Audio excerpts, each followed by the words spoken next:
Good morning.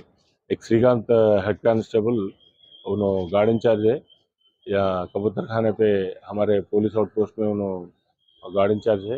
Guard चल रहा है, वहाँ पर गार्ड इंचार्ज है। 1 बजे गार्ड चढ़ाने के बाद 1:30 बजे तक बात करके उन्होंने रेस्ट रूम में सो गए। वो मिसफायर हुआ, हाथ कैसे लगा क्या है नहीं मालूम, लेकिन मिसफायर हुआ, उनको इंजरी हुआ, हेड इंजरी हुआ और उनको इमिडिएटली उस्मानिया जनरल हॉस्पिटल को लेके आए। इसमें हम ट्रीटमेंट चल रहा, थोड़ा तो क्रिटिकल है। अगर थोड़ा चांसेस है तो हम डॉक्टर्स के अगर बोले तो बाहर दूसरा हॉस्पिटल को भी शिफ्ट कर दे। वो मिसफायर हुआ है, फिलहाल तो वही इन्फॉर्मेशन है। हम लोग केस दर्ज करके तहकीकात कर रहे हैं। साहब ये मिसफायर कहाँ पर हुआ सर? ये कबूतर खाने के पास पुलिस आउट पोस्ट में जो गार्ड है वहाँ पर।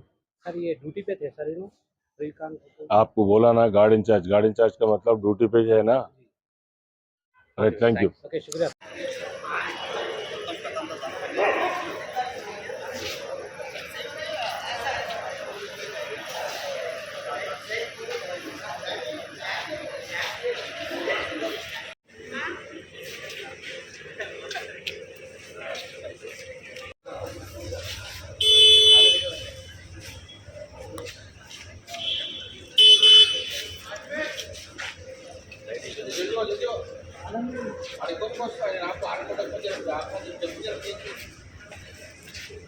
बाबू ये साइड में आ जाओ, गाड़ी आगे जरा।